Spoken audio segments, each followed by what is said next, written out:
அருட்பெரும் ஜோதி அருட்பெரும் ஜோதி தனிப்பெரும் கருணை அருட்பெரும் ஜோதி. குரு வாழ்க, குருவே துணை.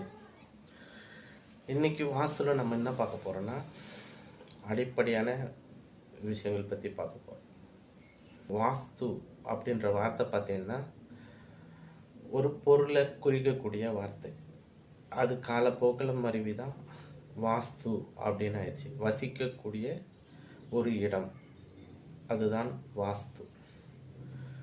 வாஸ்துவில் முக்கியமான விஷயம்னு பார்க்க போனால், நம்ம வாழ்க்கையில் முழுக்க முழுக்க வாஸ்து என்பது பஞ்சபூதங்களின் அடிப்படையில் இயங்கக்கூடியது. இந்த உலகத்தில் எல்லா பொருளுமே பஞ்சபூதங்களுடைய இயக்கத்தில் தான் இருக்குது. அதுபோல் வாஸ்து பூதங்களோட அடிப்படையில் தான் இயங்குது. அது எப்படின்னு பார்ப்போம். இப்போ ஒரு வீடுன்னு எடுத்துக்கிட்டிங்கன்னா அதில் பஞ்சபூதங்கள் இருக்குது. நம்ம உடம்புன்னு எடுத்துக்கிட்டிங்கன்னா அது நம்ம உடம்புலையும் பஞ்சபூதம் தான் இயக்குது.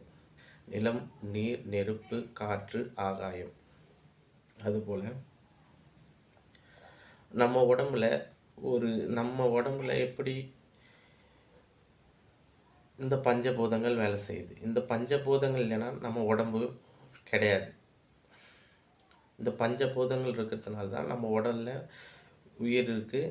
இப்போது உடம்புல ஒரு ஹார்ட்டு இயங்கணும்னா அதுக்கும் ஒரு பஞ்சபூதங்கள் தேவை.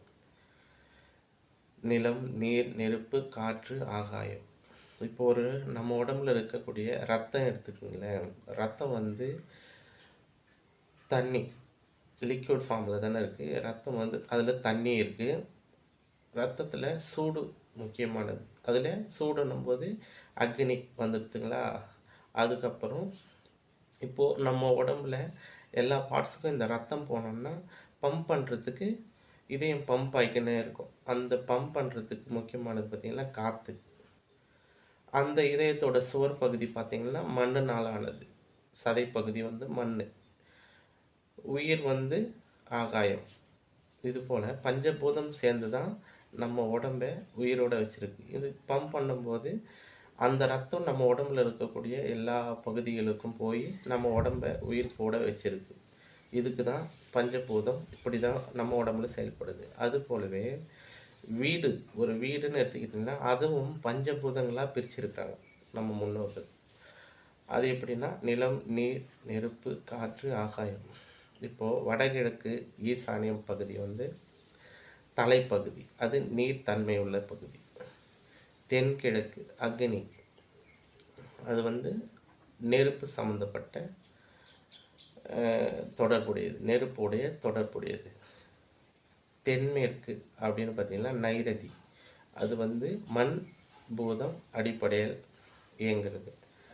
வடமேற்கு வாயு, காற்று சம்மந்தப்பட்ட பூதம். காற்று நம்ம மனசையும் கண்ட்ரோல் பண்ணும். இது போல் சுருக்கமாக சொல்லப்போனால் நம்ம உடம்பும் நம்ம வீடும் ஒன்றோட ஒன்று தொடர்புடையது. வீட்டில் ஒரு ப்ராப்ளம் இருக்குன்னா அதே பகுதி நம்ம உடம்புலையும் அந்த பாதிப்பு இருக்கும். அது எப்படின்னு பார்ப்போம். இப்போது வடகிழக்கு ஈசானியம் தலைப்பகுதின்னு பார்த்தோம். இப்போது ஒரு வீட்டில் தலைப்பகுதியில், அதாவது வடகிழக்கு பகுதியில் ஒரு வாஸ்து குறைபாடு இருக்குதுன்னு வச்சுங்களேன். அந்த வீட்டில் வசிக்கக்கூடிய ஆண் குழந்தைகள் ஒரு பாதிப்பு இருக்கும்போது மூளை சம்பந்தப்பட்ட வியாதிகள், ஏன்னா ஈசானியம் தலைப்பகுதி, தலையில் தான் மூளை இருக்குது. நரம்பு மண்டலங்களுடைய கூட்டு தான் மூளை. இப்போ அந்த மூளை செயல்படாத மாதிரி ஒரு குழந்தைங்க பிறப்பாங்க. வடகிழக்கு பாதிக்கப்பட்டால் ஆட்டிசம் சம்மந்தப்பட்ட குழந்தைகள், மூளை நரம்பு தளர்ச்சி ப்ராப்ளங்கள் இருக்கக்கூடிய அந்த வீட்டில் பிறப்பாங்க. தென்கிழக்குன்றது வயிறு பகுதி. இப்போது ஒரு வீட்டில் தென்கிழக்கு பாதிக்கப்பட்ட ஒரு வீட்டில் ஒருத்தர் வசிக்கிறாங்கன்னா அவங்களுக்கு தென்கிழக்குனாவே வயிற்றில் ஆப்ரேஷன். அதே மாதிரி தென்கிழக்கில் ஒரு பாதிப்பு இருந்தால் ரத்தம் சம்மந்தப்பட்ட ரத்தம் கெட்டு போகக்கூடிய சூழ்நிலை ஏற்படும். கேன்சர் கட்டிகள், கொழுப்பு கட்டிகள், இந்த மாதிரியான வியாதிகள், அஜீரண கோளாறு, தோல் நோய்கள் போன்ற குறைபாடுகள் இருக்கும். தென்கிழக்கு பாதிக்கப்பட்டால் வயிற்றில் அஜீரண கோளாறு, வயிற்றில் ஆப்ரேஷன், கர்ப்பப்பை ஆப்ரேஷன், பித்தப்பை, கணையம் இது போல் ஆப்ரேஷன் பண்ணியிருப்பாங்க. எப்பவுமே ட்ரீட்மெண்ட் எடுத்துருப்பாங்க. கேன்சருக்கு ட்ரீட்மெண்ட்டு, இந்த மாதிரி ப்ராப்ளம் இருக்கிறவங்க தென்கிழக்கு பகுதியை பார்க்கணும். அதில் ப்ராப்ளம் இருந்தால் தான் இந்த மாதிரி ப்ராப்ளங்கள்லாம் வரும். அதே மாதிரி தென்மேற்குன்றது நைரதி, மர்மஸ்தானங்கள், ப்ரைவேட் பார்ட்ஸ். இதுபோல் தென்மேற்கில் ப்ராப்ளம் இருந்ததுன்னா சுகர் சம்மந்தப்பட்டது, யூரினரி இன்ஃபெக்ஷன், மர்ம உறுப்புகளும் போது யூரினரி இன்ஃபெக்ஷன் வரும். ஒரு சிலருக்கு ஹீட் சம்மந்தப்பட்டது, மூலம், பௌத்திரம் இந்த போன்ற ப்ராப்ளங்களும் இருக்கும். குழந்தையின்மை பிரச்சனை இருக்கிறது.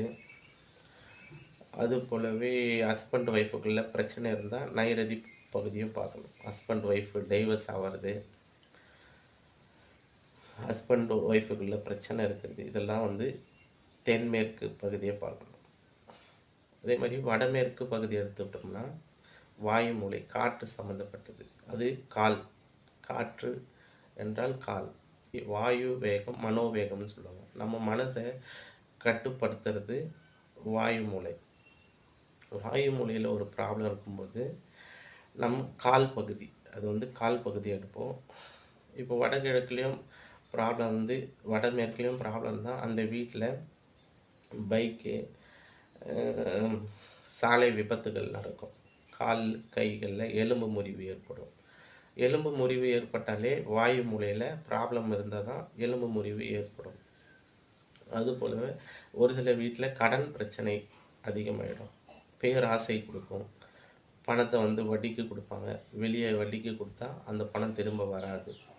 பேராசை கொடுத்து அதுக்கப்புறம் அந்த பணம் சுத்தமாக வராது. கடனில் மாட்டிப்பாங்க.